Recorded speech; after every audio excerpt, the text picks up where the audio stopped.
pa makita ng mga Spaniards nga cancer sa mga Pilipino kay tungod sa ilang pagka malupit sa unang panahon sa mga Pilipino, like atong katrabaho ng mga Pilipino nga walay salary, grabe kay trabaho, then mga kanang daog-daogon ang mga Pilipino sa mga Spaniards manang yang gisulat niya ang No Limitang Hiri aron mamulat lang kita mga Pilipino kung unsa ka lupit ang mga Spaniards.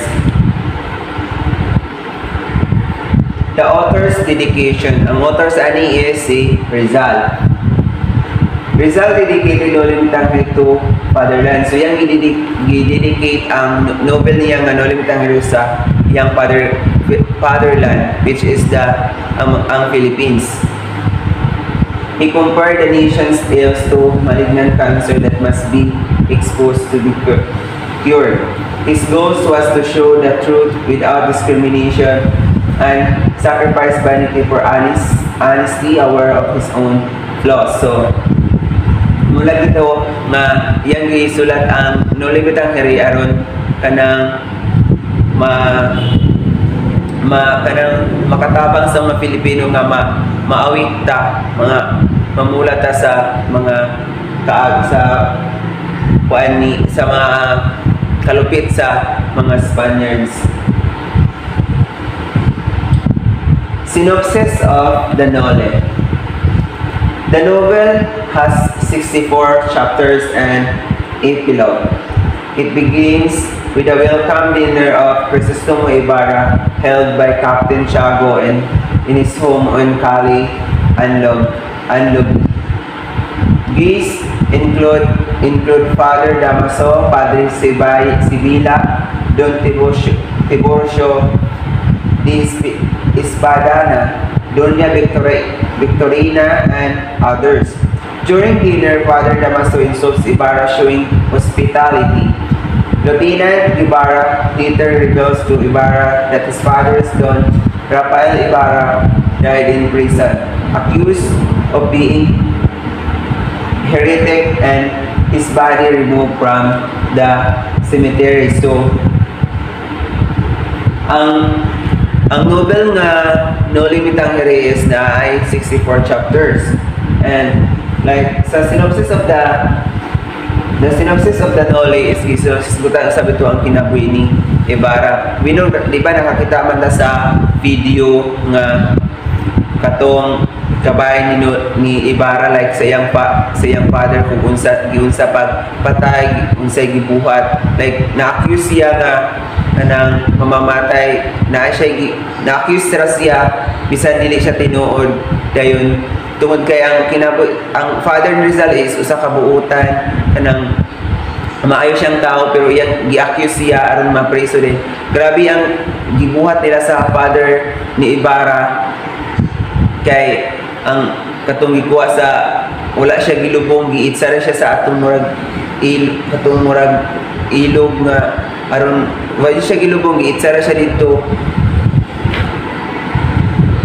wala siya gilubong sa sementeryo kanang giitsara siya. Ibarra vows to learn the truth. He reunites with Maria Clara, his childhood sweetheart. Visiting his father's grave on All Saints, Ibarra learns from the grave digger and that his father's corpse was exhumed and thrown to the lake. Like, nga giisara siya sa lake, wala siya. Ingon ang mga tao dito katong puyo sa cemetery or kanang from the grave digger, like ilang ingon sa Ibarra nga ang young papa is giitsara siya sa lake, wala siyang lubong. First, Ibarra confronts Padre Salve, demanding justice for his father's discredited remains. Padre Salve told Ibarra that he was not responsible for Don Rafael's death. It was actually Padre Damaso, previous parish priest. Ibarra met several townspeople. Tauso the philosopher called Tauso the lunatic townsfolk who didn't understand his progressive ideas. The progressive school teacher who complained that students were losing interest because of the prior's outdated teachings. Don Filipino Lino, a liberal town leaders, and Don Melchor and others notable townsmen like Don Basilio and Don Valentin. The novel also introduces to Sisa, a poor mother who had once been wealthy but went mad after losing his two sons, Basilio and Crispin, who were as sextons. So, we know naman kung sa si Sisa, di ba, naman siya sa movie, like, nabuang siya tungod sa pagkamatay sa iyang mga dua kanak na si Basilio and Crispin.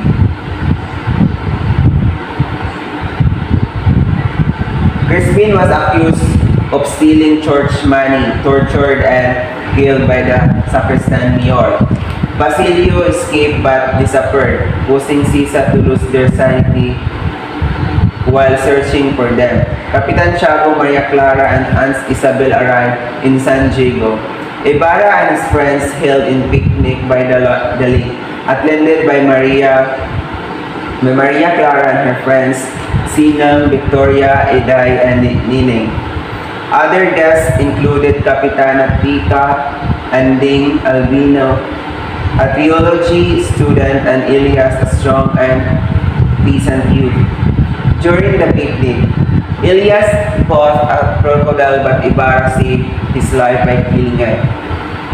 Maria Clara sang the song of Maria Clara, expressing love for one's native land and the sweetness of death forever. Afterward, they had the lotion with townspeople, including Padre Salve, Capitan Basilio, and the Alperes. Ibarra and Capitan Basilio played chess, while the girls played Wheels of Change. Padre Salvatore with the book calling it sinful. The Guardia Civil suddenly arrived looking for Elias, accused of attacking Padre Damaso and throwing the Alpares into a manhole. Elias escaped and the Guardia Civil left empty-handed. Ibarra received a telegram approving his schoolhouse project for San Diego. The next day, Ibarra visited Tauso, who explained he wrote in hieroglyphics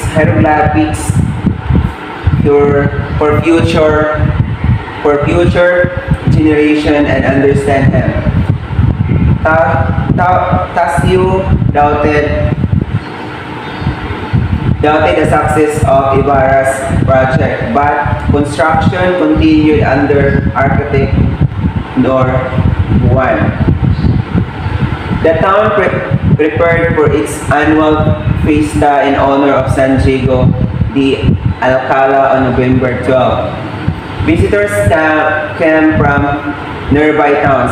The celebration included laughter, music, exploding bombs, feasting, and moro-moro play. Music was provided by 5 brass bands, including the famous Pagsanhan band owned by Escribano Miguel Guevara and 3 orchestras. So, mora to ako ang report and sumpay ani sa sumpay sa chapter 8 is i-report is sa ako ang kauban nga member. So, ang ako ang report is kabayan siya sa unsa pag-publish ang unsa na sinatian ni Rizal na dedication ni Rizal sa pagsulat sa No Limitang Here, unsa yang giagian aron ma-publish lang jud ang No Limitang Here. So we should be thankful to Rizal kung unsa siya ka dedicated nga man nga to inspire us nga mga Pilipino nga bisan sa kalisod mo fight jud kanang like nga bisan karon na paman Japon ang mga Pilipino nga bisan like sa atong paghinabuhi nga bisan mga unsay mas sinato like mo padayon siya punta sa pagfight aron sa ato ang kalayaan. So ang No Limit ang Here is wrote by Rizal, Dr. Jose Rizal, usa ka national hero, known na heroes diri sa Philippines. And sa akong report is kung unsa siya ka dedicated sa iyang pagsulat, kung unsa iyang giagian, and usa niya ka friend nga si Dr. Maximo Viola nga nitabang niya aron siya ma-publish and No Limit ang Here. And also i-state sa report nako nga like sa kinabuhi usab ni Ibarra kung unsa iyang father pagpatay, like tarong nga lubong gitsara siya sa lake aron gitsara siya dito, wala siya gisak butang og anang giayog pahimutang, like gitsara siya dito sa atong like sa atong ginandaw nga salila tong last month atong nakita nga giitsara ayang papa dito tong nangisog si Ibarra iyatang patyon tong usa ka priest iyang kwan pero lana dayon na like all the chapter 8 nga i-report ako is kabayan sa giun sa pag-publish ni Rizal ang No Limit ang Here, but I don't know kung isa sa sunod kay amo man siyang gibahin nga report. So that's all, thank you.